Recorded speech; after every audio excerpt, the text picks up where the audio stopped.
antum nanti mungkin di luar sono, karena sekarang ini dunia kan sangat terbuka.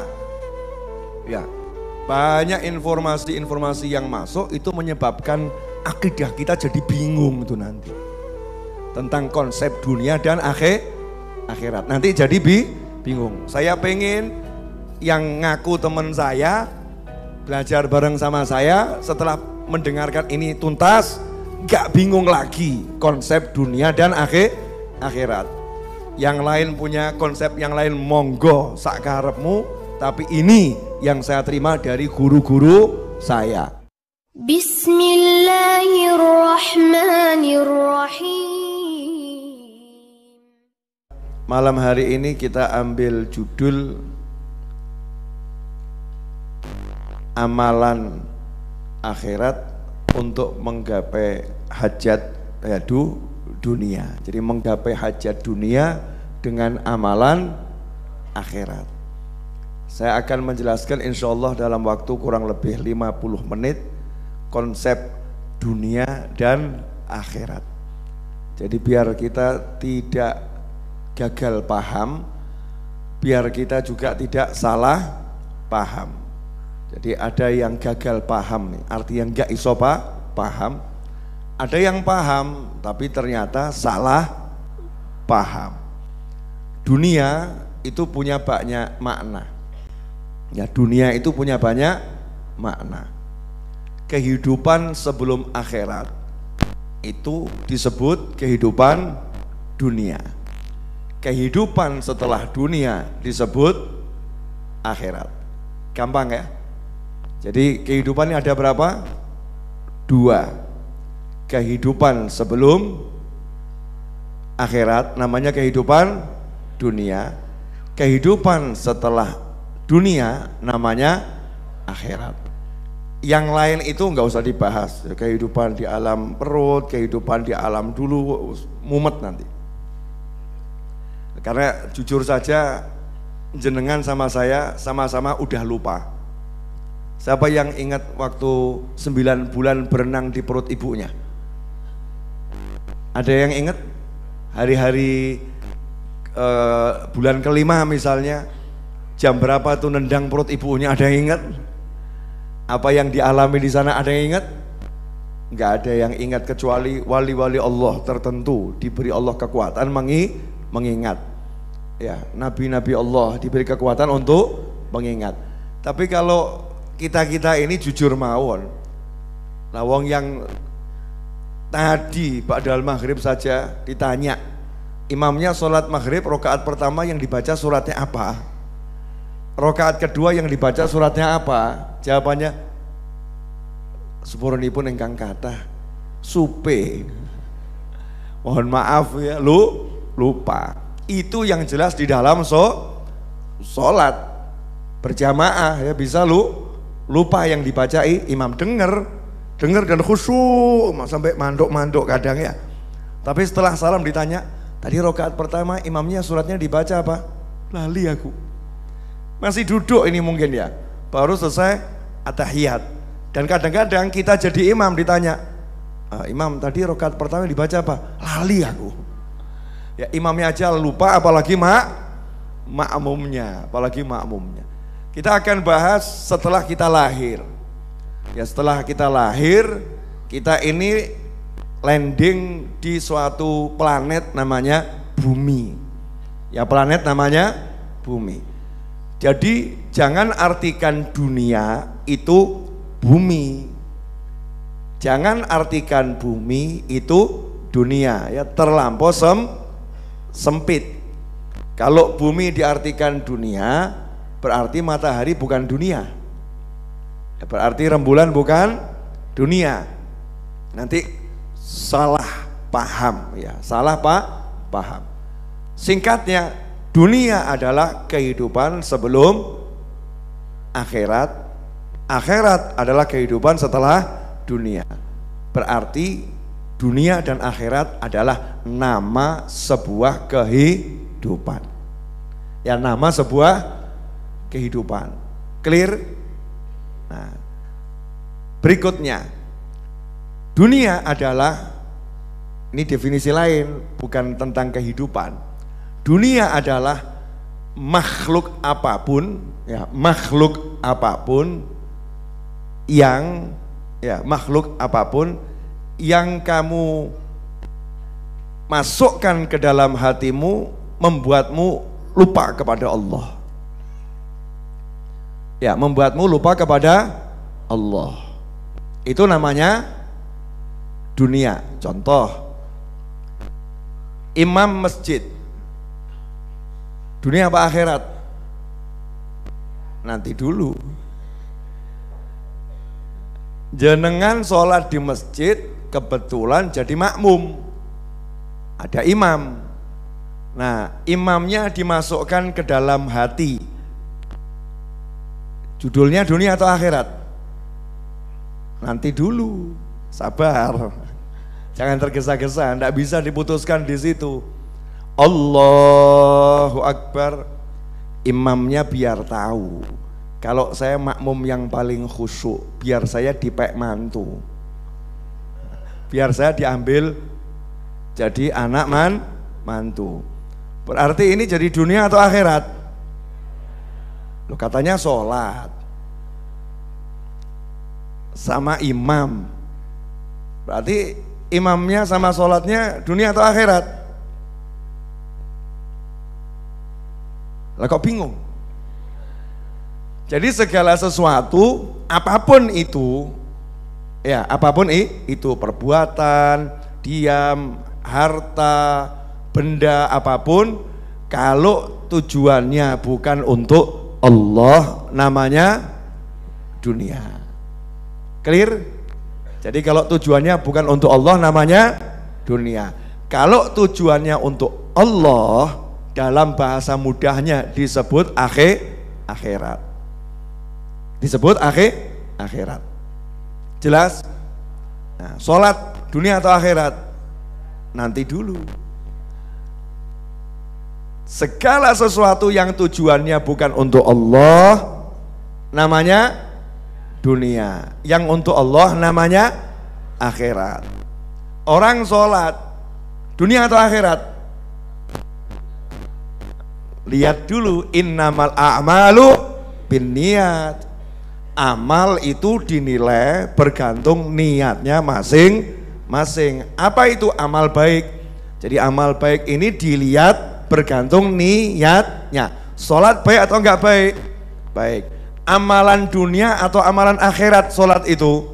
Amalan akhirat. Tapi sholatnya seseorang ini jadi dunia atau akhirat untuk dia bergantung niatnya. Kalau niatnya Allahu Akbar, biar satu masjid nanti milih saya jadi imam berikutnya, pengganti imam yang ada. Ben ketokan lo sholatku paling apik. Namanya itu riya. Sholatnya bukan untuk Allah, tapi biar dilihat orang banyak. Berarti sholatnya dunia atau akhirat? Buat dia sholatnya jadi dunia. Kenapa jadi dunia? Tidak bisa menghasilkan pahala akhirat. Tidak bisa menghasilkan surga. Tidak bisa menyelamatkan dari siksa kubur. Tidak bisa menyelamatkan di padang mahsyar. Tidak bisa menyelamatkan dari siksa api neraka. Maka dikatakan sholatnya dunia, nggak nyampe akhirat. Sampai di sini lebih jelas? Oke, udah semakin jelas? Ya belum, masih remang-remang. Tapi nanti insya Allah jelas gamblang. Jadi jangan salah konsep dunia dan akhirat di dalam Islam. Menurut akidah Ahlus Sunnah wal Jamaah. Ya, menurut akidah Ahlus Sunnah wal Jamaah. Menurut jalannya para ulama yang lurus pemahamannya. Ya, ulama yang insya Allah diridhoi oleh Allah Subhanahu wa ta'ala, yang mengikuti jejaknya para anbiya wal mursalin, mengikuti jejaknya para sahabat radhiyallahu ta'ala anhum ajma'in, dan mengikuti jejaknya para wali-wali Allah Subhanahu wa ta'ala. Boleh diulangi Bu-ibu? Bu, boleh diulangi? Oke, Ibu membaca Al-Quran, dunia atau akhirat? Membaca Al-Quran amalan akhirat. Tapi membaca Al-Quran ini dunia atau akhirat buat kita? Lihat dulu niatnya. Kalau niatnya biar, misal nih Ustaz Iis baca Al-Quran, dihusuk-husukkan, bahkan ditangis-tangiskan, nangis pol, biar dipanggil Buya Iis,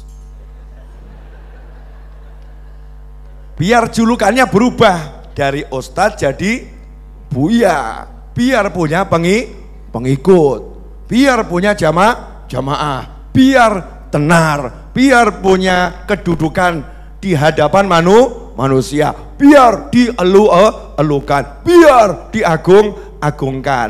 Berarti Ustadz Iis pengen punya pangkat di dunia, nggak ngurus akhirat ini, nggak mikir waktu ngaji, nggak mikir swarga, nggak mikir neraka, sepokoknya gimana caranya nih satu masjid ngangkat saya jadi Buya Iis. Masya Allah, gitu Bu ya. Misal kalau seperti itu, ya misal seperti itu berarti bacaan Al-Qur'annya Ustadz Iis ini dunia atau akhirat? Dunia. Makanya dalam berbagai hadis banyak orang yang baca Al-Quran diancam dengan neraka. Karena niatnya bukan untuk mencari ridho Allah Subhanahu wa ta'ala. Clear sampai di sini? Oke, asyik. Jangan dipotong ya, nonton ini sampai selesai, ikut kajiannya sampai selesai. Baru 11 menit, tenang. Masih ada 39 menit. Betul? Alhamdulillah, wedang jahe madu sudah tersedia saudara-saudara. Godaan ketika ngajar. Dan memang saya minta digoda tadi ini. Minta disiapkan wedang jahe madu biar nanti ngajarnya bisa lebih enak. Mohon maaf antum tidak punya seperti yang saya punya.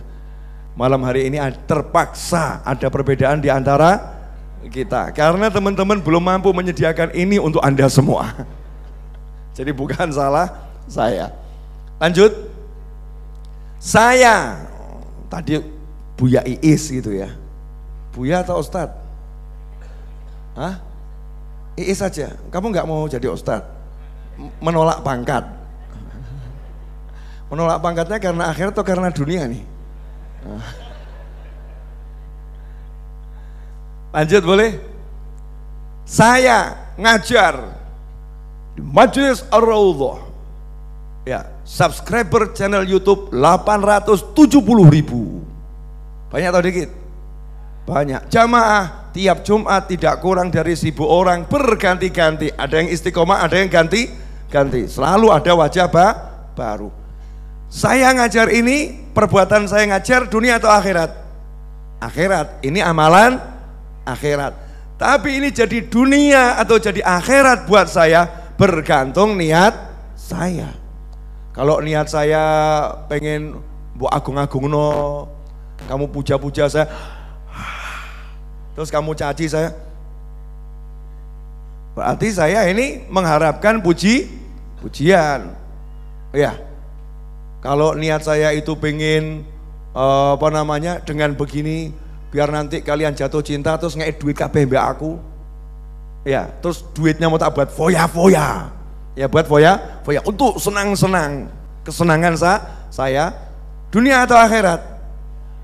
Dunia. Tapi ya kalau saya ngajar biar antum semua seneng sama saya, terus biar mendengarkan ucapan saya, mudah menerima nasihat saya, biar nanti gampang masuk surga bareng-bareng. Dunia atau akhirat?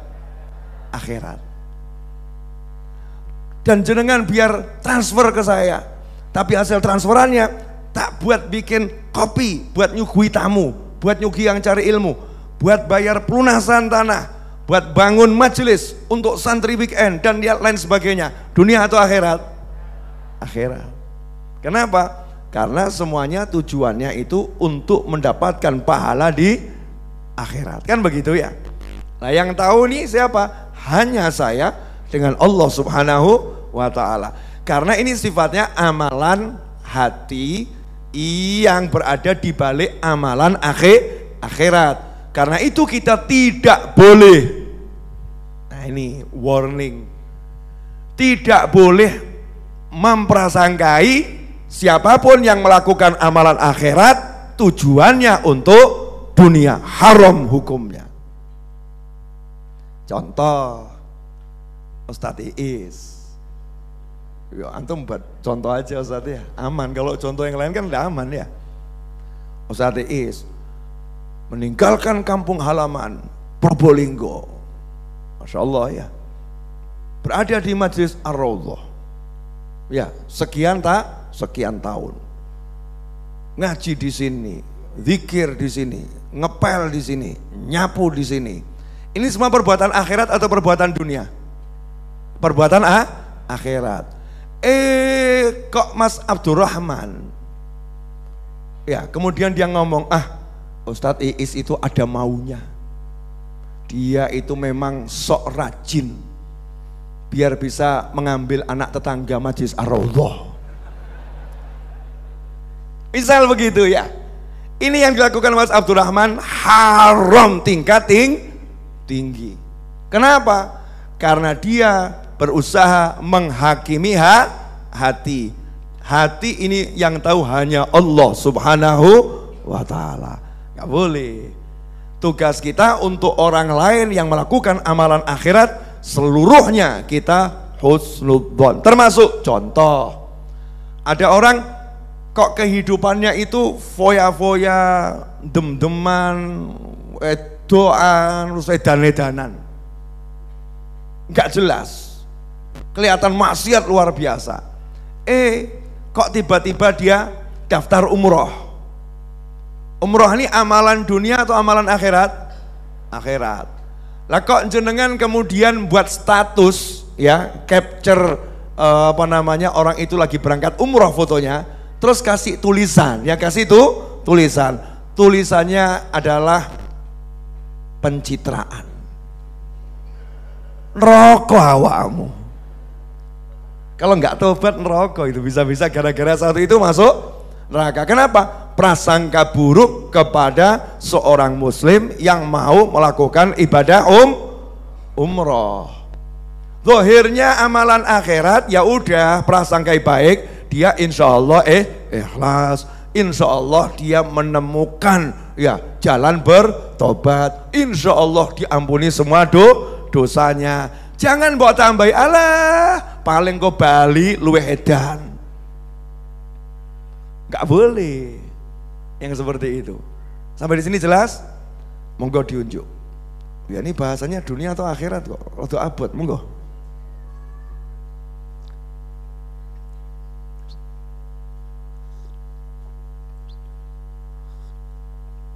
Iman, pengen?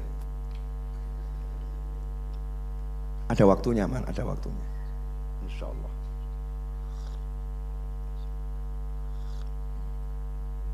Alhamdulillah. Seger. Lanjut boleh? Ini sengaja saya mau jelaskan sedetil mungkin ya. Karena antum nanti mungkin di luar sono, karena sekarang ini dunia kan sangat terbuka. Ya. Banyak informasi-informasi yang masuk itu menyebabkan akidah kita jadi bingung itu nanti. Tentang konsep dunia dan akhirat. Nanti jadi bingung. Saya pengen yang ngaku teman saya belajar bareng sama saya, setelah mendengarkan ini tuntas gak bingung lagi konsep dunia dan akhirat. Yang lain punya konsep yang lain, monggo sak karepmu, tapi ini yang saya terima dari guru-guru saya, konsep dunia akhirat. Clear sampai di sini? Clear ya? Jadi ada amalan dunia, ada amalan akhirat. Ada kehidupan dunia, ada kehidupan akhirat. Ada dunia, ada akhirat.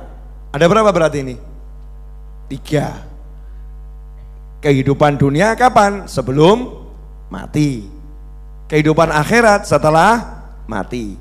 Dalam kehidupan dunia itu ada namanya amalan dunia, ada amalan akhirat. Betul?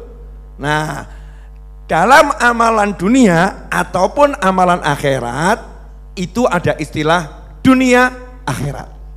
Clear? Jadi orang sholat, ini dunia atau akhirat? Amalannya amalan akhirat. Tapi sholatnya bisa jadi dunia, bisa jadi akhirat. Jelas? Nah, sekarang yang amalan dunia. Mencangkul di sawah.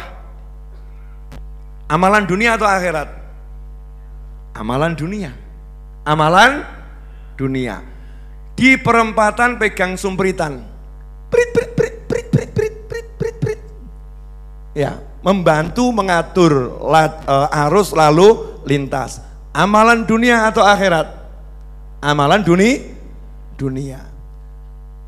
Main bulu tangkis. Amalan dunia atau akhirat? Amalan dunia. Tapi ada tapinya ini. Dia mencangkul tadi demi berbakti pada ayahnya dan berbakti pada ibunya. Karena diperintah ayah ibu, kamu mencangkul saja di sawah. Sehingga niatnya dia mencangkul ini menyenangkan orang tua. Ini dunia atau akhirat? Akhirat. Amalan dunia yang berpahala akhirat. Di perempatan, prit. Dia memang cari duit.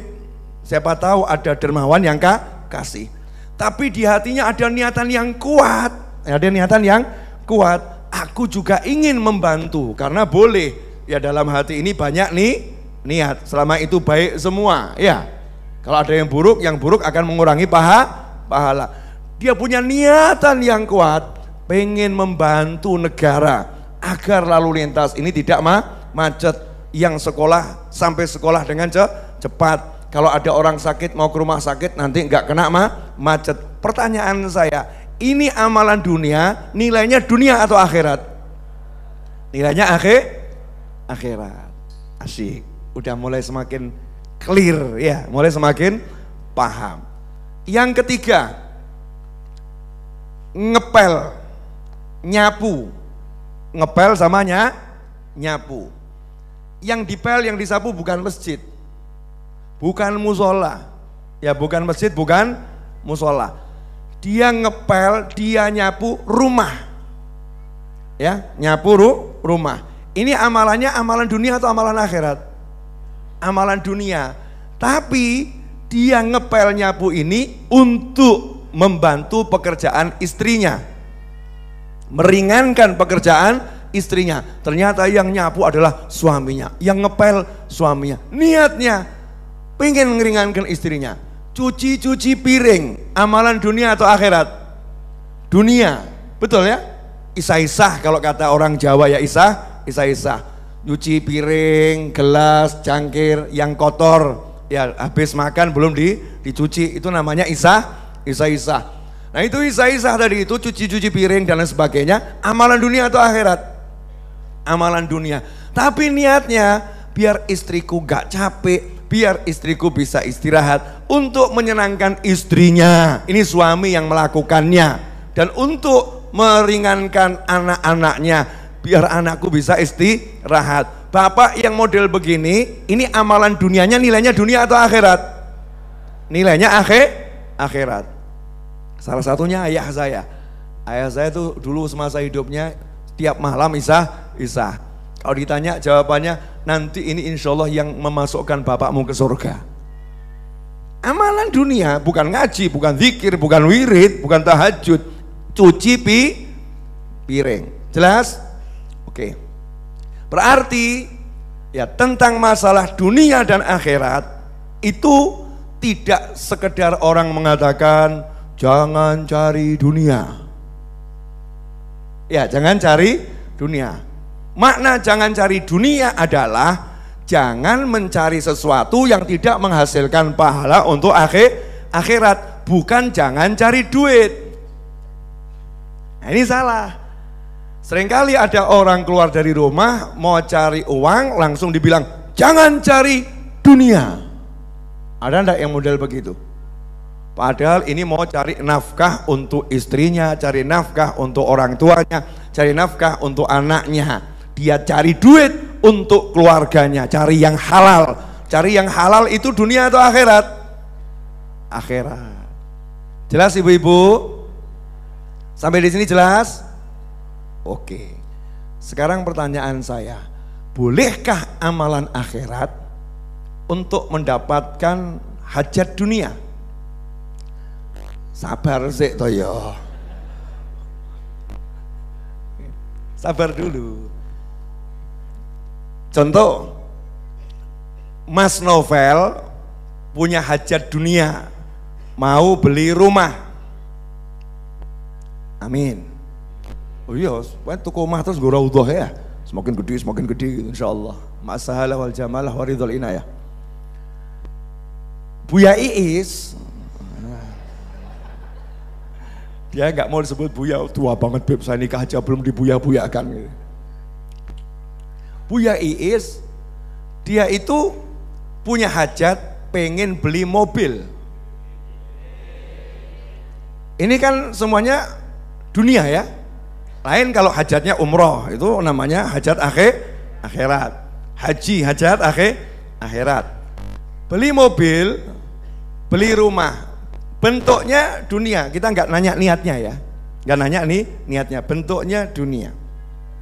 Kalau beli mobilnya itu buat pergi pengajian, buat nyenengkan orang tuanya, bla bla bla, maka beli mobilnya itu akhirat. Beli rumah, ya agar nanti bisa terima tamu, bisa buat majelis, bisa memberikan tempat tinggal untuk keluarga, itu kan kewajiban untuk usaha begitu. Maka ini jadinya akhirat. Meskipun wujudnya bendanya dunia, tadi udah kita bahas, oke?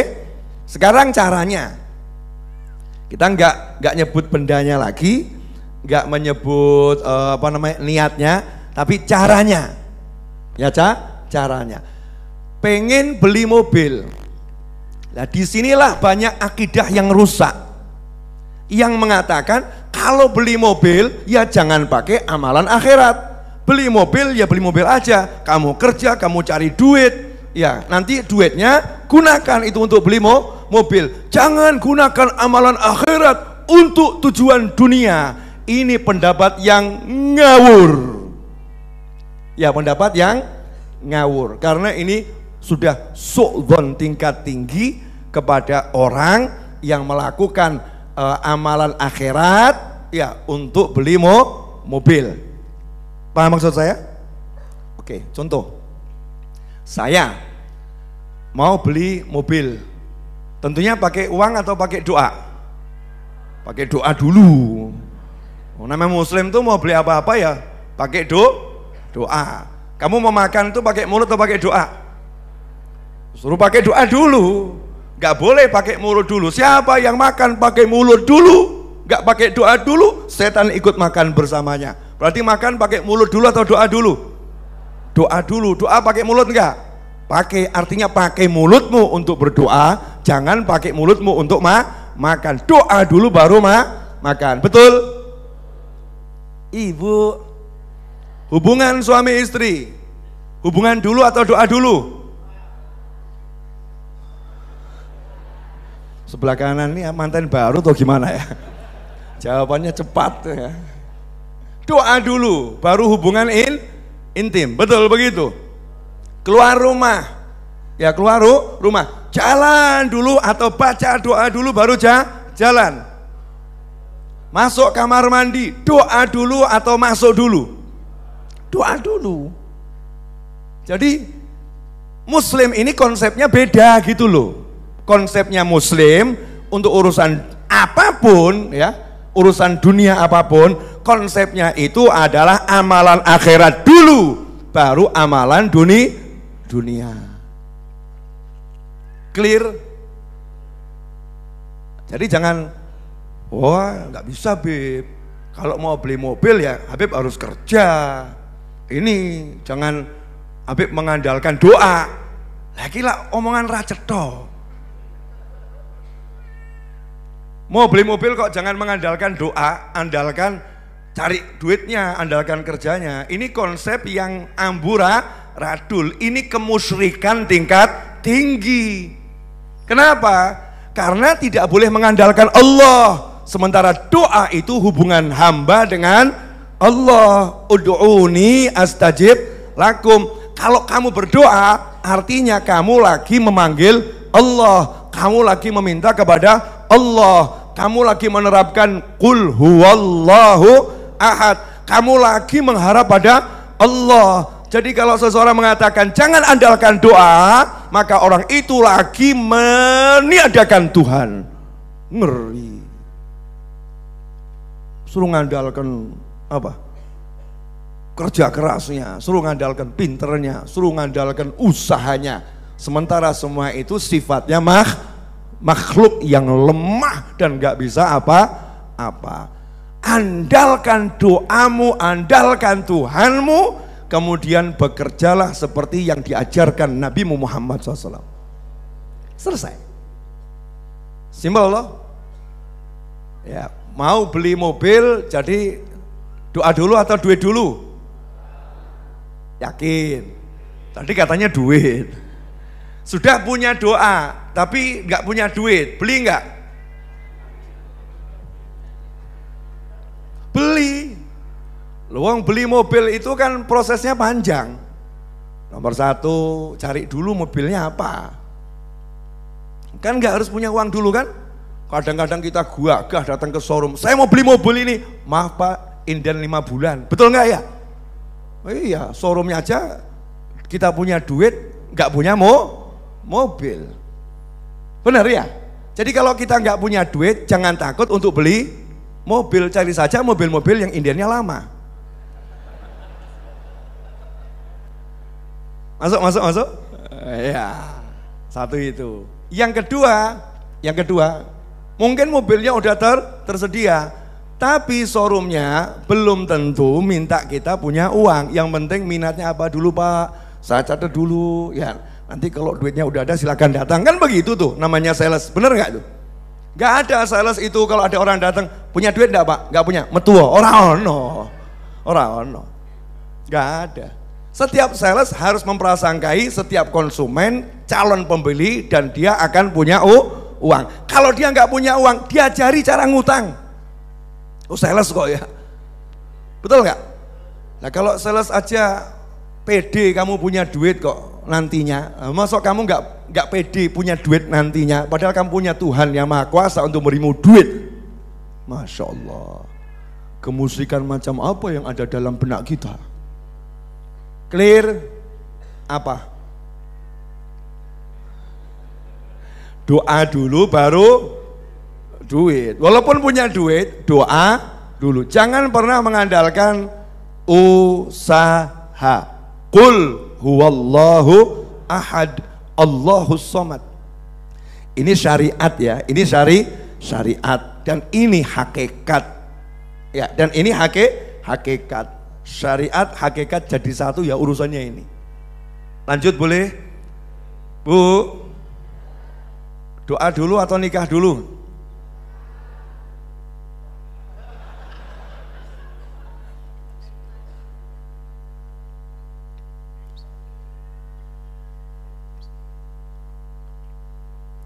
Kan gitu. Belum ada jodoh kan ngomong doakan segera menikah, doakan segera menikah. Padahal untuk menikah itu yang dibutuhkan ya ada pria, ada wanita. Prianya banyak, wanitanya banyak. Kamu terus minta doa tapi nggak pernah melamar. Itu juga sesuatu yang salah dalam syariat. Tadi dalam syariat saya katakan doamu andalkan, doamu maksimalkan, tapi ikuti amalan dunia seperti yang diajarkan Nabi Muhammad SAW. Kalau bertani jangan pelit, kalau ada burung yang makan biarkan, kan begitu. Ini kan syariat yang diajarkan Nabi Muhammad SAW. Kalau berniaga kamu buat partner, maka itu akan lebih barokah daripada kerja sendiri, walaupun ujiannya banyak, kan begitu. Kalau kamu menghutangi orang yang nggak bisa bayar, maka kamu jangan keras sama orang tadi, beri dia penundaan. Kalau benar-benar dia nggak mampu, maka ikhlaskan. Ini ajaran Nabi Muhammad SAW. Kalau kamu berdagang, ya kalau berdagang yang jujur. Nah ini syariat Nabi Muhammad SAW. Nah sekarang pertanyaannya, boleh enggak? Ya ini boleh enggak? Saya pengen beli mobil, ya doanya itu misalnya, saya khatamkan Al-Quran dengan niat biar bisa beli mobil. Kok belum ngapain nggak beli?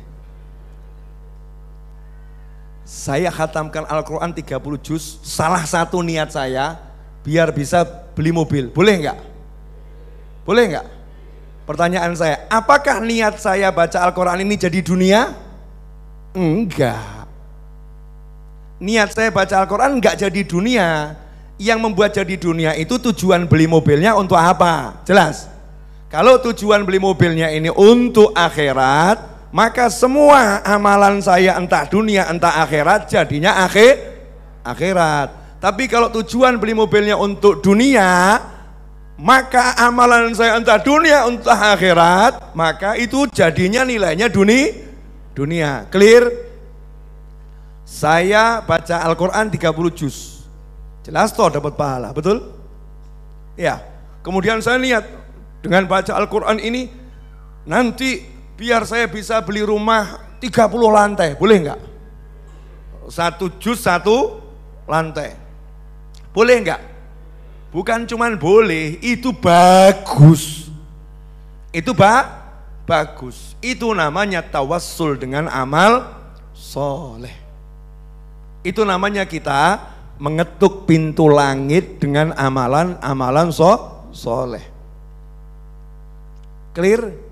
Jangan kemudian mengatakan, lawang sudah dikasih surga kok minta dunia. Jawabannya Tuhannya Allah bukan kamu. Allah itu memberi dunia dan memberi akhirat. Jangan mengatakan kamu kalau baca solawat kamu minta dunia dengan solawatmu, nanti di akhirat sama Nabi tuh kan dunia udah saya kasih. Itu otakmu, ya bukan Nabiku Muhammad SAW. Kalau Nabiku Muhammad SAW di dunia engkau akan mendapatkan, di akhirat aku akan beri lebih. Itulah konsepnya Islam. Muslim ini kalau amal taat di dunia dikasih banyak, di akhirat unlimited. Jangan dirubah. Kalau di dunia sudah kamu dapatkan, di akhirat gak dapat. Itu untuk orang kafir. Clear? Jadi kalau orang yang gak beriman, dapatnya cuman di dunia. Kalau mukmin dapatnya dunia dan akhirat. Clear? Ini namanya syariat dan ini hakikat dan ini sesuai Al-Quran dan sunnah. Itulah yang membedakan Muslim dan yang belum memeluk Islam dalam konsep Islam. Paham gak? Tapi gak paham. Contoh, tiap Jumat malam Sabtu di sini baca sholawat apa? Sholawat munjiah. Niat saya apa? Salah satu niat saya. Loh, kalau sholawat munjiah itu nggak usah ditanya. Membacanya saja udah jelas. Allahumma sholli ala sayyidina Muhammadin sholatan tunjina biha min jamil ahwali wal afat. Sholawat yang dengan itu ya Rabb, engkau selamatkan kami dari segala bencana dan musibah dan keburukan. Iya. Wa taqdi lana biha jami'al hajat. Dan dengan sholawat tersebut engkau wujudkan semua hajat kami dunia akhirat dan seterusnya. Berarti dalam sholawat ini kita udah minta sama Allah urusan dunia dan urusan akhirat. Clear? Kan saya perlu sebutkan toh urusan dunia saya apa. Karena yang namanya niat itu harus dinyatakan. Ya, harus dinyatakan. Baru itu menjadi namanya amal. Kalau nggak dinyatakan nggak jadi amal. Namanya lamunan. Maka saya nyatakan, saya ingin melunasi tanah belakang itu, masih kurang 3 miliar. Dan saya ingin membangunnya menjadi aula dan mini auditorium di tempat yang insya Allah bermanfaat. Niatkan salah satunya niatnya adalah itu. Pertanyaan saya, apakah niatan ini menjadi niatan dunia? Enggak. Ini namanya niatannya akhirat. Apakah saya udah merendahkan sholawat? Apakah saya udah merendahkan sholawat untuk urusan dunia? Jawabannya tidak. Karena saya mintanya kepada Allah dan tidak ada permintaan kepada Allah yang menjadi rendah. Allah berkata pada Nabi Musa alaihissalam, wahai Musa, kalau tali sandalmu putus, mintalah kepadaku. Apakah engkau berani mengatakan, Allah ini gimana sih? Masa udah Nabi Musa ngobrol langsung sama Allah, suruh minta tali sandal? Paham? Karena kalau minta tali sandal sama Allah, itu namanya lagi ngobrol sama Allah. Yang dinilai ngobrolnya sama Allah, bukan mintanya tali sandal. Clear? Contoh, gak clear, ngelamun kabeh ini kok ya. Contoh, ini biar gak gagal paham tuh ya. Karena akidah ini bisa rusak. Kalau orang gak paham yang begini bisa rusak. Nanti jenengan takut doa nanti. Jenengan takut dengan sholawat mau minta mobil takut. Dengan sholawat mau minta sawah takut. Dengan sholawat mau minta kambing takut. Dengan sholawat mau minta motor takut. Karena dianggap merendahkan sholawat. Nggak ada yang merendahkan sholawat. Karena sholawat tak akan pernah menjadi rendah. Karena kita akan Allahumma. Contoh. Gimana ya contohnya ya? Biar mak pleng gitu loh. Langsung mak jlep, jadi paham semua. Karena memahamkan ini bukan pekerjaan yang mudah. Fafahamnaha Sulaiman. Nabi Daud kurang paham, Nabi Sulaiman diberi pemahaman yang lebih. Urusan memahamkan ini urusannya Allah subhanahu wa ta'ala. Maka kita minta sama Allah biar semuanya jadi paham, terutama saya, amin. Contoh, saya berkesempatan ngobrol, wah gak enak ini contohnya aku. Saya berkesempatan, ayo udah langsung boleh ya, langsung aja ya. Pakai contoh yang di Al-Quran saja deh, lu langsung ya Allah ngasih itu. Kalau minta sama Allah tuh enak luar biasa. Kalau gak paham awakmu, ya gak apa-apa. Ada di Al-Quran contohnya gamblang. Nabi Musa alaihissalam ngobrol sama Allah, betul? Ya. Allah berkata pada Nabi Musa, sesungguhnya aku Allah. Lepas kamu berada di lembah yang suci, ikhla'na alaik, lepas sandalmu, benar? Betul. Obrolan Nabi Musa dengan Allah subhanahu wa ta'ala. Saat Nabi Musa ngobrol dengan Allah subhanahu wa ta'ala, tapi anehnya Allah ngajaknya ngobrol urusan dunia. Gak ngobrol, Musa, ono swarga lo. Musa, surga itu indah lo. Musa, surga itu isinya ada sungai-sungai, ada bidadari. Enggak. Tapi obrolannya apa? Wa ma tilka biyaminika ya Musa. Wa ma tilka biyaminika ya Musa.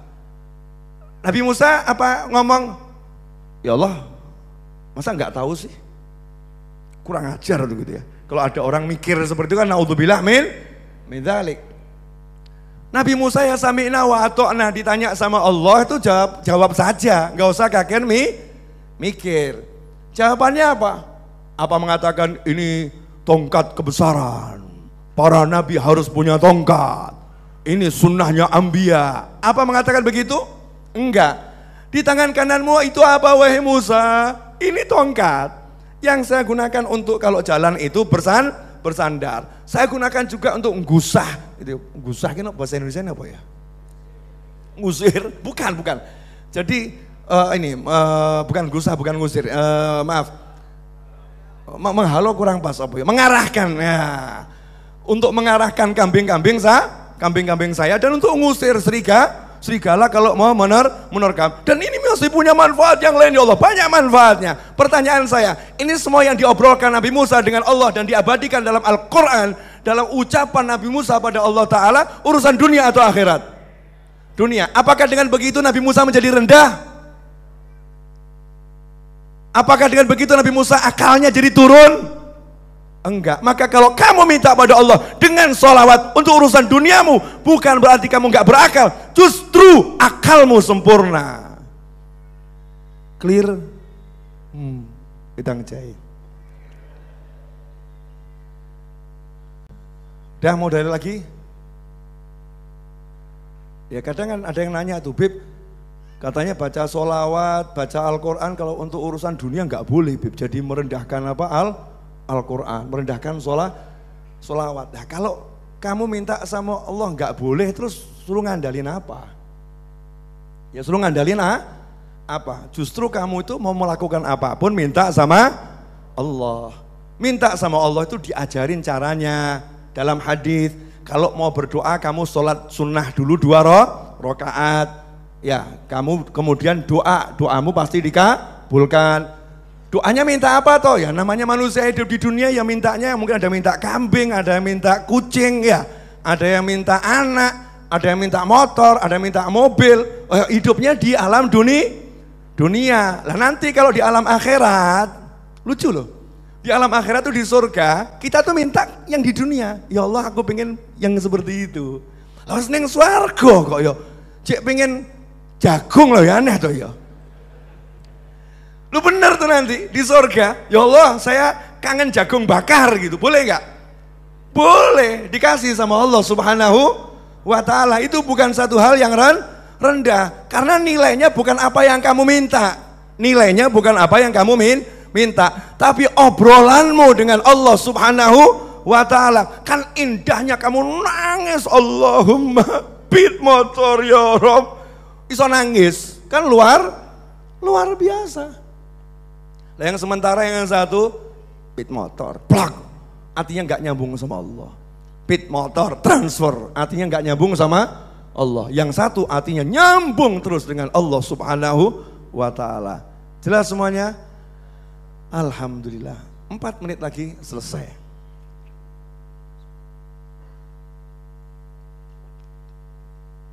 Alhamdulillah. Saya ini minum ini juga tawasul sama wedang jahe. Loh ya, Habib kenapa tawasulnya sama wedang jahe? Karena wedang jahe ini minuman ahlul jannah. Nanti di surga itu minumannya zanjabila, tapi orang kayak ngene. Jahe swarga gak kayak ngene, mosok seperti ini ya lain tuh ya. Lah di dunia adanya jahenya model begini ya saya ambil saja. Jahe seperti ini, tak campur air panas, dicampur madu. Jadinya apa itu? Wedang jahe madu. Madu itu adalah minuman yang disunahkan. Kan ada obat banyak dalam madu. Dicampur sama jahe. Sok air panas diminum. Masya Allah. Silakan praktekkan di rumah masing-masing. Jahe madu. Kalau jahe madu itu kurang enak, harus ada airnya.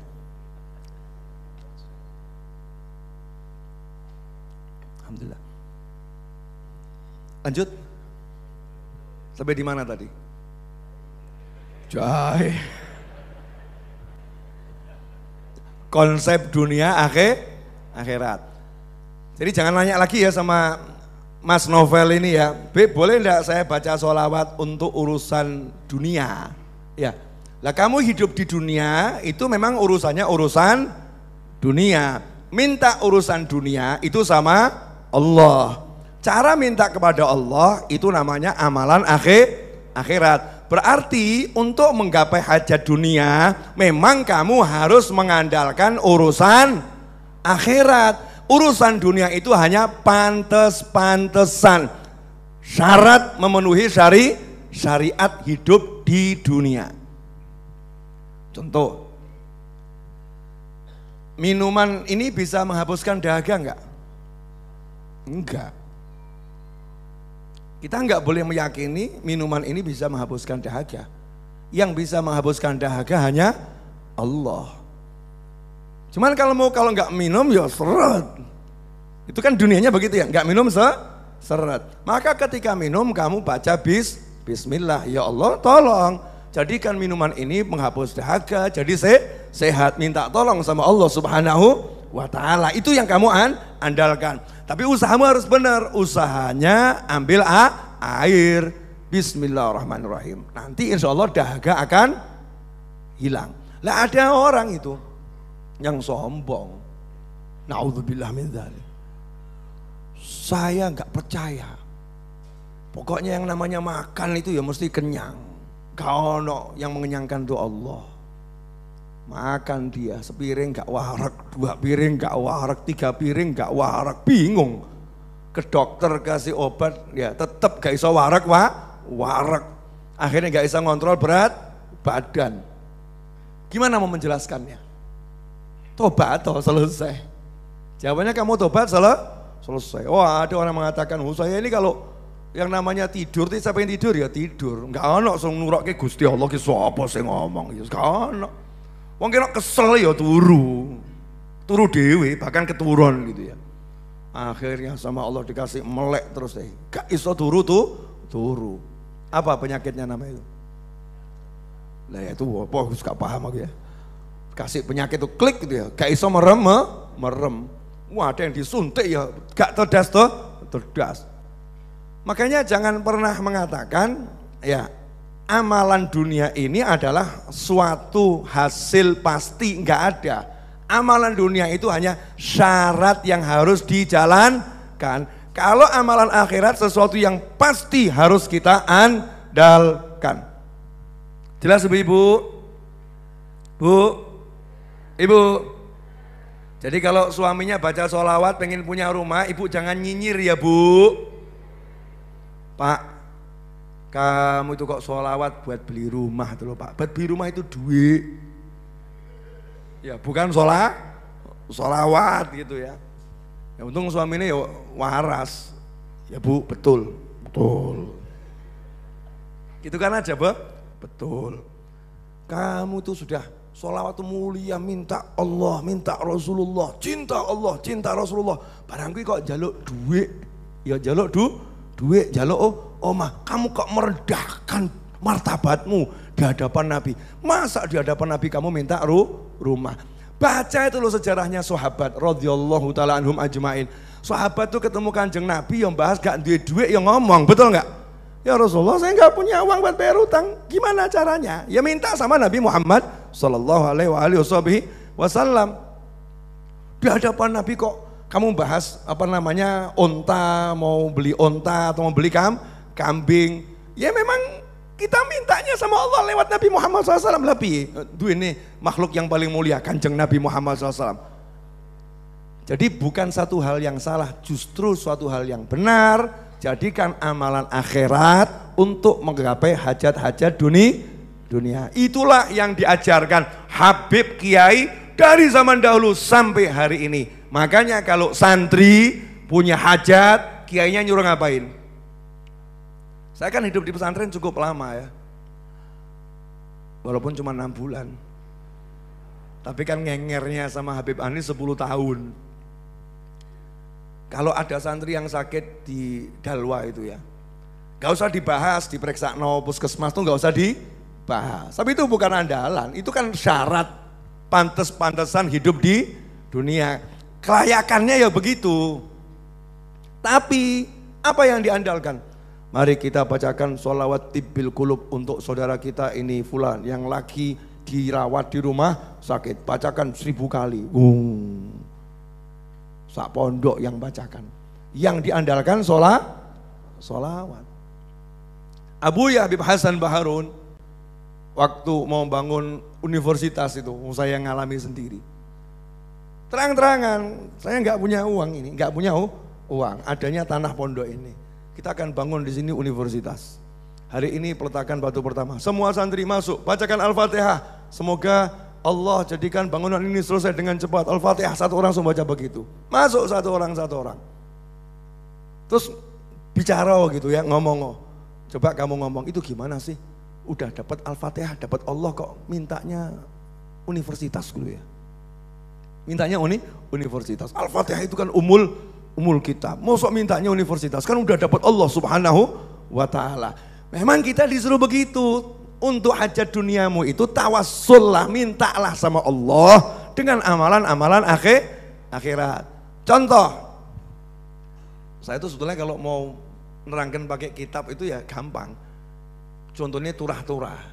Cuma nanti ya percuma, aku juga patek paham, awakmu yo saya gak paham. Paham maksud saya? Kita kan butuhnya yang praktis-praktis saja. Ini bukan daurah ilmiah bersama al-alim, al-alamah, enggak ya. Kita bersama Al-Awam ya. Aku awam, awakmu awam, ojo yahanu alim-aliman gitu. Ya ojo yahanu aliman, jangan gaya aliman. Kita awam semua nih. Contoh satu aja lah, hadis yang populer. Hadis yang populer. Ingat enggak 3 orang yang berada dalam gua itu? Karena berteduh hujan masuk dalam gua. Kok tiba-tiba waktu lugur, ada batu jatuh dari atas, gede batunya. Longsor ya, nutup mulut gua, batunya besar. Pertanyaan saya, amalan dunianya apa untuk nyingkirkan batu? Dorong, betul? Surung. Benar kan? Kalau nggak kuat harusnya ngapain? 3 orang ini sudah dorong bareng gak obah. Gak obah, gak gerak. Batunya gak gerak. Terus ngapain? Hah? Enggak dong, telepon, panggil traktor. Telepon dong. Iya, panggil traktor, panggil jin, panggil jin. Ini amalan dunia kan? Jin kan bagian daripada komunitas dunia, betul ya? Jin yang di gua ini, please help me, dorong. Amalan dunia. Iya. Panggil traktor, tarik, cari sesuatu dulu, kita usaha maksimal. Atau mungkin gali tanah, yang penting keluar. Apakah itu yang dicontohkan Nabi Muhammad SAW? Tidak. Rasul sengaja mengangkat cerita ini agar kita umatnya tidak menjadi seperti orang lain yang menjadikan perbuatan-perbuatan dunia ini disembah menjadi alat kesuksesan. Tapi Rasul mengajarkan, jadikan perbuatan akhiratmu pada Tuhanmu, itulah yang kamu utamakan sebagai alat suksesmu dunia akhirat. Maka Rasul bilang SAW, yang satu tawasul dalam hati itu, ya Allah, saya itu pernah jatuh cinta pada seorang wanita. Jangan didengarkan Bu, dengan cinta yang luar biasa. Wanita itu saya ajak zina nggak pernah mau, dan itu masih sepupu saya sendiri. Akhirnya wanita itu suatu hari kok BU. Apa BU? Butuh uang. Akhirnya saya bilang, uang yang kamu butuhkan berapa? Tak bayar. Tapi kamu zina dengan saya. Karena BU, akhirnya dia mengangguk dengan berat. Nah saat sudah saya dengan dia berdua, gak ada orang lain. Gak ada orang lain. Uang udah saya serahkan. Kok tiba-tiba wanita itu kok yo sadar meneh gitu yo. Ngomong, takutlah kamu sama Allah. Jangan zina dengan saya, nikahin saya. Ambil dengan halal. Akhirnya saya gemeter ya Allah, gemeter. Duitnya tak kayak no kabeh SPN duit, SPN gak sido, gak sido. Padahal waktu itu saya lagi pengen pol. Tapi saya takut sama kamu gara-gara ucapannya ya Rob. Tak tinggal no kabeh PN gitu, terus saya pergi. Kalau betul ya Rob itu karena saya takut sama kamu, tolong ya Allah, batunya ini digeser. Logikanya apa itu? Geser batu pakai apa itu? Nanya saya, geser batu pakai apa? Geser batu pakai apa? Geser batu pakai apa? Sing banter toh yo. Pakai apa? Pakai amalan akhirat namanya meninggalkan zina dan sodako, sedekah sak gemblok itu ya uang PN wedoke ditinggalno takut sama Allah Subhanahu wa taala. Tolong ya Rob, kalau betul itu ikhlas karena kamu, geser batu ini. Terus kalau sekarang saya praktekkan ya Allah, kalau sholawat saya ini ikhlas ya Rob, tolong wujudkan keinginan saya beli mobil. Sama enggak? Sama enggak? Sama enggak? Nah kalau terus ada orang ngomong, sudah sholawat kok masih minta mobil gini. Ini yang dipakai ini dalil akli, akal, atau memang nas syariat? Paham ya? Kalau nas syariat semua mengajarkan kita suruh mengembalikan semua amalan itu minta sama Allah dengan cara amalan-amalan akhirat. Clear? Batunya bergerak. Gerak. Terus kamu bilang, oh itu didorong angin. Oh itu ada jin yang dorong, begitu. Ini Kanjeng Nabi yang ngomong, sallallahu alaihi wasallam. Yang bicara Rasulullah sallallahu alaihi wasallam. bergerak.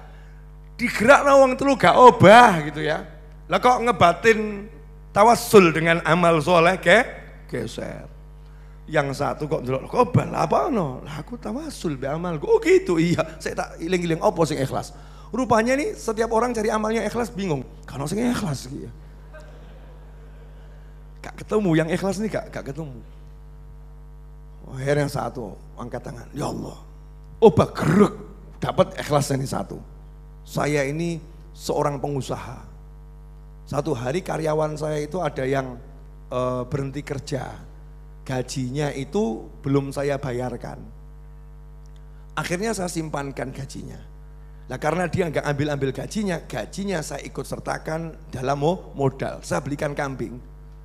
Nah kambingnya dia ini dari uang ini ternyata beranak jadi satu lembah. Nah setelah jadi satu lembah berapa tahun kemudian karyawan saya ini mungkin BU butuh duit, moro kan gajinya dulu belum dibayar itu. Mana sekarang? Nah, saya ingat itu gajinya udah saya pakai untuk beli kambing, kambingnya jadi segini. Akhirnya saya takut kalau saya serahkan cuma satu kambing berarti saya ini maling. Karena ini bukan milik saya. Akhirnya seluruh kambing itu saya serahkan dia, iki lo gajimu Pak. Dan dia sama sekali gak ngasih hadiah saya ya Allah. Oh gitu ya makasih, digowo kabeh. Saya gak dikasih hadiah sama sekali. Kalau itu ikhlas ya Rob, tolong batunya geserkan. Gerak batunya geser. Ini amalan dunia atau amalan akhirat? Amalan akhirat, tapi menggeser urusan dunia. Betul? Yang satu lagi, ya Rob, ibu saya, cerita udah tahu semua kan ya? Udah itu, nggak tahu golek di YouTube apa Google banyak itu kisahnya. Pelajari lebih detail. Intinya batu ini akhirnya tersingkir bukan karena didorong tenaga manusia, tapi Allah ingin menunjukkan amalan akhirat itu murni menghasilkan untuk urusan dunia. Jelas? Itu untuk umat Nabi yang terdahulu. Lah awakmu ki umate sapa? Kamu ini umatnya Kanjeng Nabi Muhammad sallallahu alaihi wasallam. Jadi nilainya itu jauh lebih hebat. Terlepas dari semua itu, satu ayat selesai. Cuma sengaja saya tak bawa nono ya, ben guamblang gitu. Ya biar jelas cetha welo, biar paham, biar akidahmu enggak rusak ya, biar pemahamanmu tidak rusak, pemahamanku tidak rusak. Ini saya ngomong untuk teman-teman saya loh ya, sahabat saya, murid-murid saya di YouTube kan banyak itu. Ya biar nggak bingung, sudah cari duit pusing, ndonga gak entuk ngono ya. Sekarang piye ngono ya. Kon jeduk-jeduk sirah, jeduk gitu ya. Ya udah cari duit pusing, ngalor ngidul pusing, jangan ngajarin orang ahli kerja suruh kerja, betul? Ini yang pusing-pusing ahli kerja enggak? Ahli kerja. Betul kan ya? Ngalor mumet, ngidul mumet, ngetan mumet, ngulon mumet, terus ndonga gak entuk, jegur sumur. Naudzubillah min dzalik. Benar kan? Saya mau nanya. Kalau ada orang nasihati kalian, kerja yang sungguh-sungguh, jawabanmu apa? Aduh rasanya ngepintak, ya. Podo mbek bojoku wong iki ya. Maaf loh Bu, ini oknum istri ya. Orang tadi kan lagi curhat tentang istrinya ya. Metu esok, berangkat pagi, pulang malam, keringet gotri. Iya, keringetnya udah kayak gotri itu ya, yang drojos gitu kan ya. Luar biasa. Nah kok gitu masih dinasihati, makanya jadi lelaki itu kerja yang bener. Oknum istri ini. Kerja yang bener, jadi laki-laki. Itu seperti Buya Iis tuh, lihat tuh. Jual sarung goyor laku keras. Ya padahal cuma duduk-duduk laku. Kamu ngalor ngidul ngetan kulon, gak ada hasil. Kerja yang lebih keras lagi. Pertanyaan saya, nong wedok, oknum wedok ngomongin iki sing lanang rasanya bi. Bu, kalau ada wanita oknum wanita Bu ngomong seperti itu, Anda sebagai seorang istri ya Bu ya, lihat seorang suami Anda diperlakukan seperti itu, marah atau enggak marah Bu? Loh. Loh, jangan-jangan pelaku semua ini. Masya Allah. Saya mewakili hati kaum pria yang teraniaya. Hatinya marah atau enggak marah? Marah, tapi saking judek ngono ya, judek wis sudah gak kuat mentok, gak paham, percuma gitu ya. Akhirnya ditinggal ke cakruk, oh ya sen cakruk ngono ya. Ada kacang goreng dimakan kacang goreng ya, daripada makan yang di rumah kan yang makan kacang goreng. Kata yang di cakruk tadi begitu. Nah udah begitu diajarin sama Habib Novel, diajarin sama Kiai Fulan, diajarin sama Syekh Fulan. Kamu tuh usahamu sudah, Lampok itu loh, kamu baca Yasin 41 kali diamalkan, baca sholawat diamalkan. Jawab, katanya merendahkan sholawat, Bib. Katanya merendahkan surat Yasin. Terus kan ngopo? Neng ngomong kan ngelamun. Terus jeduk-jeduk gitu ya. Kan aneh itu namanya aneh. Kalau syariat justru kamu disuruh melakukan amalan akhirat. Ada yang namanya sholat hajat. Ada yang namanya baca surat Yasin. Ada yang namanya baca surat Al-Fatihah. Contoh. Aduh kakek contoh loh ya. Contoh seinti dalilnya yang pamungkas terakhir saja. Contoh. Ya, ini saya menjawab pertanyaan umat yang melewat WhatsApp itu ya.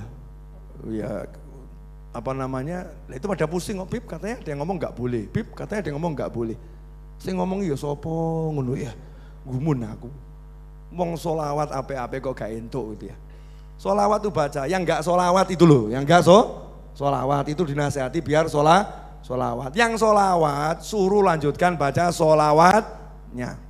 Yang baca Al-Quran suruh lanjutkan baca Al-Qurannya.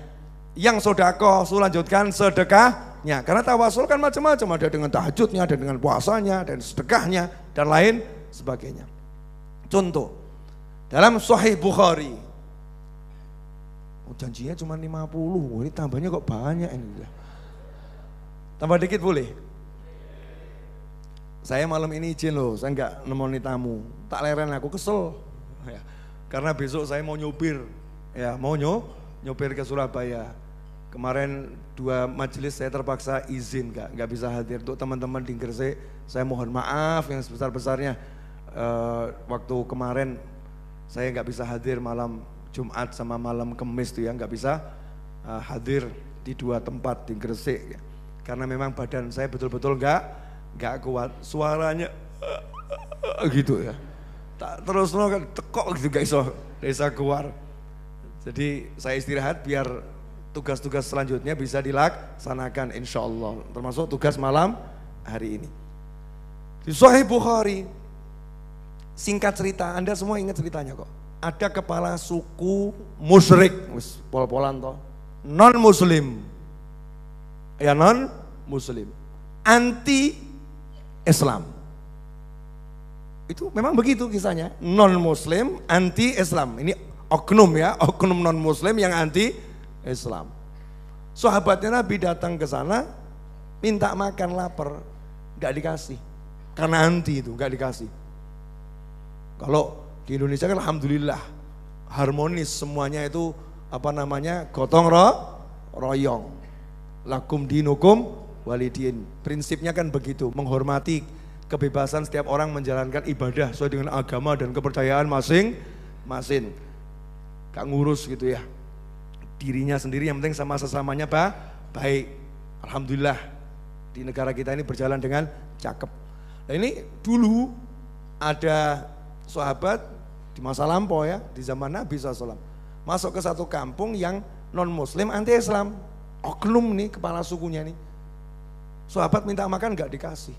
Tapi coba sikapnya sahabat, apa anti non muslim? Enggak.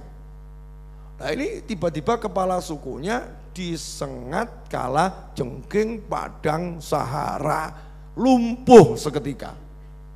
Panggilkan tabib-tabib istana gitu, kepala suku kan tabib-tabib istana, dokter-dokter handal, semuanya nyerah.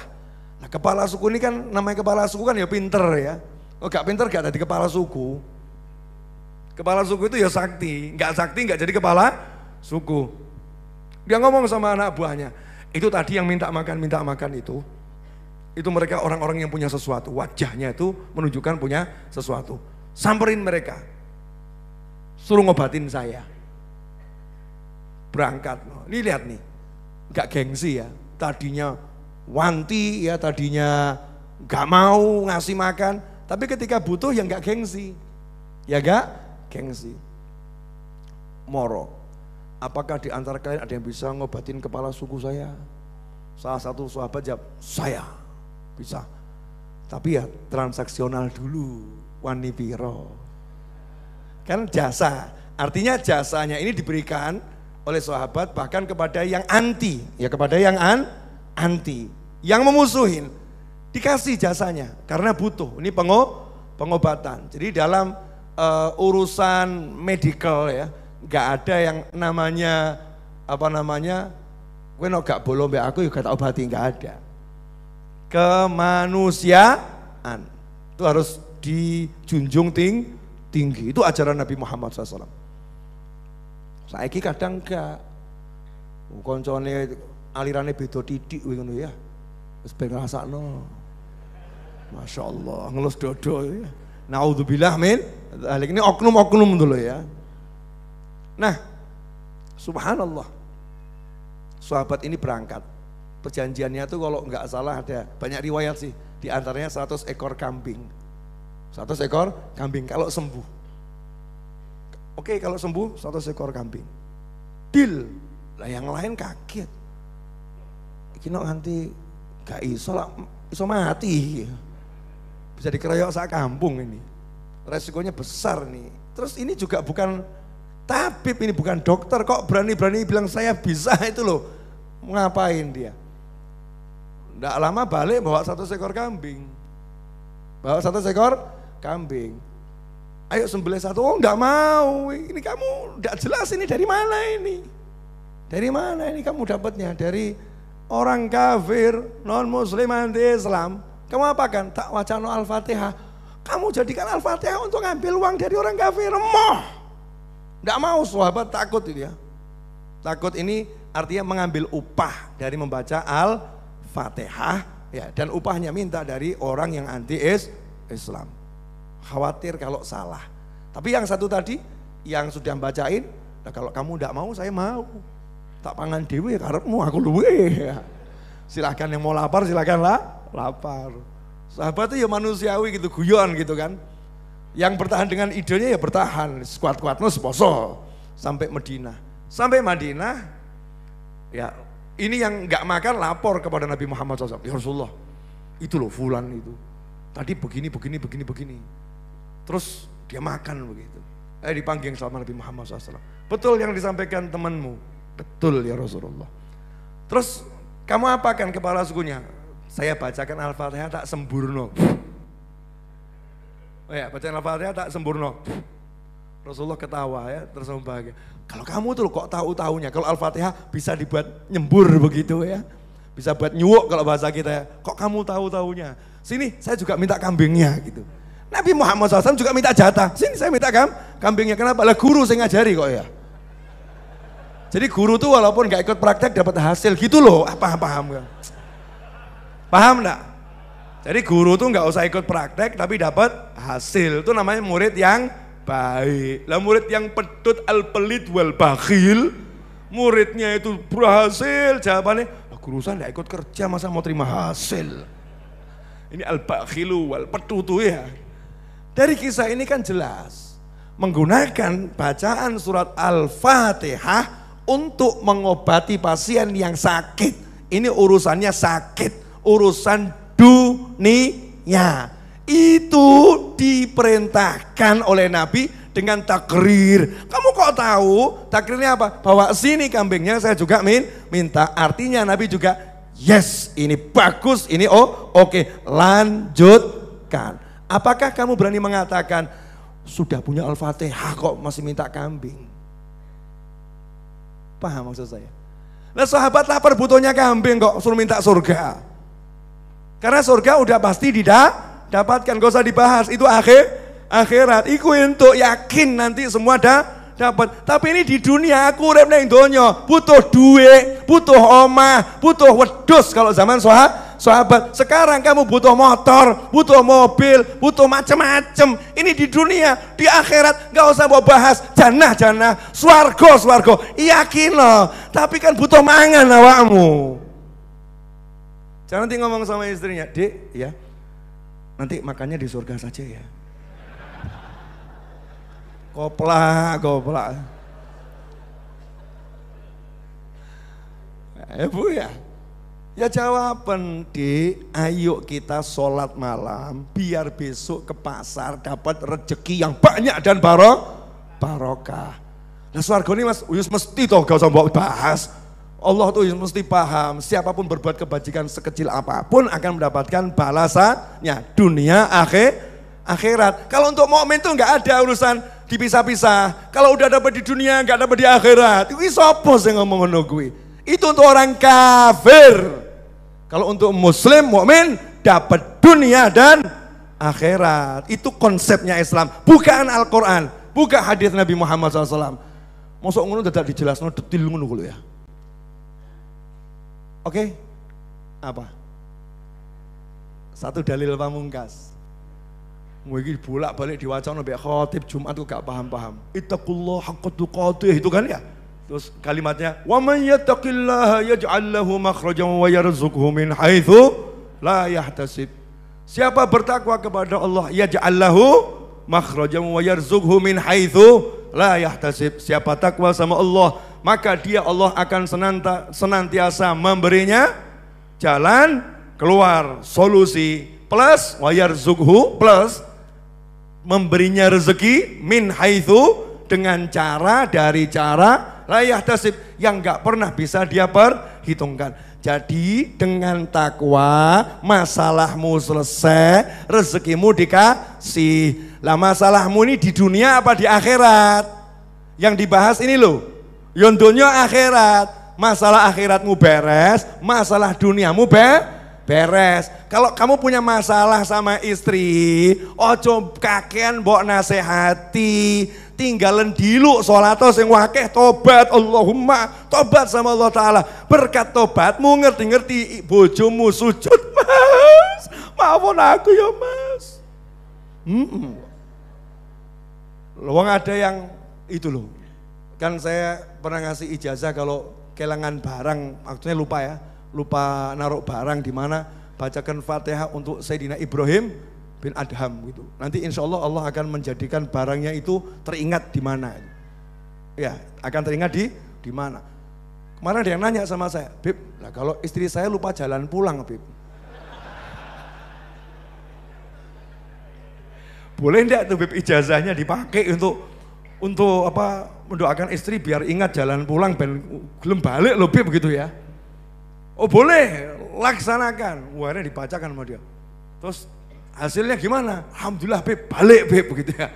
Alhamdulillah balik. Itu namanya tawassul dengan amal soleh dan cinta pada orang soleh. Begitu. Ini ilmunya Habib dan Kiai. Ya seperti ini dari dulu. Ojo diotak-atik, jangan dirubah-rubah. Kalau kamu punya ilmu yang baru pakai dewe, tapi jangan otak-atik ilmunya Habaib dan para Kiai yang seperti ini yang benar. Hadza alal haq, inilah thariqah Ahlussunnah wal Jamaah. Wa hadhihi thariqatul alawiyah wa jami' turuq as-sufiyah. Beginilah thariqah alawiyah dan thariqah sufi-sufi dimanapun berada. Ngono. Kok ngelamun kabeh apa nih?